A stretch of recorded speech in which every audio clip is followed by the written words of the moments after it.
Hi, this is Dr. Douglas Johnston from the Food Allergy Institute of Charlotte at Asthma and Allergy Specialist.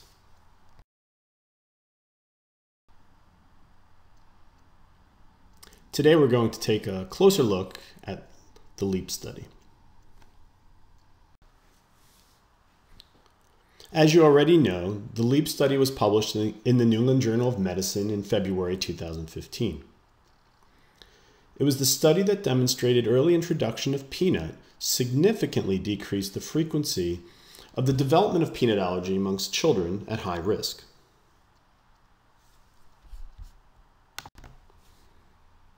Infants were between 4 and 11 months, and the study was done between 2006 and 2009.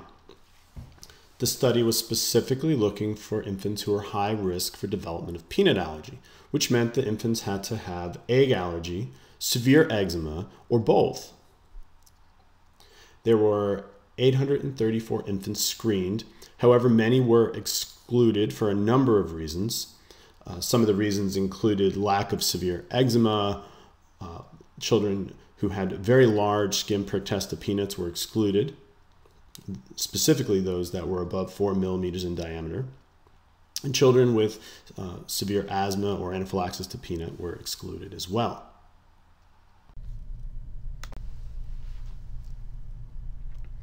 In each of these two groups, the children were then split into two separate groups, where one group was to avoid peanut and the other group was to eat approximately 6 grams of peanut protein a week.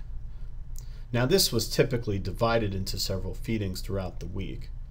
The idea here is to compare whether eating peanut may help induce and maintain tolerance to peanut and therefore lead to less allergy at age 5.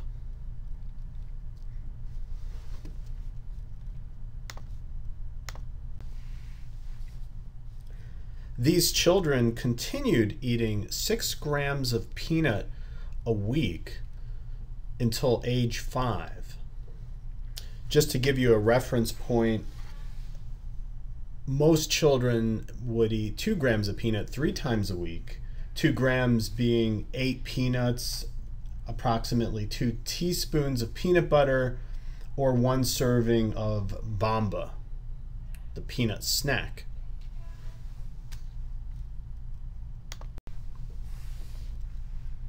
At age 5, children were then challenged to larger amounts of peanut. Children were given a larger dose at one time, usually between 5 grams and 10 grams of peanut protein. Now, what the study did show is that the group that was eating peanut all along at 6 grams a week had a much lower likelihood of reacting to peanut on the food challenge. For instance, in the skin prick test negative group, only 1.9% had reactions to peanut on the food challenge versus 13.7% in those that were avoiding peanut. In those children that were initially positive to peanut on skin prick testing, this was also true, with 10.6% developing allergic reactions to peanut on the challenge if they had been eating peanut all along, but 35% in the group that was avoiding peanut.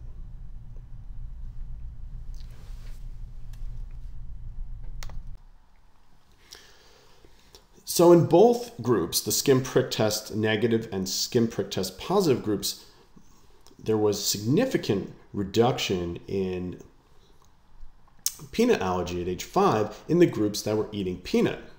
So there was an 86% relative reduction if you were skin prick test negative in the beginning versus a 70% relative reduction for those who were skin prick test positive initially.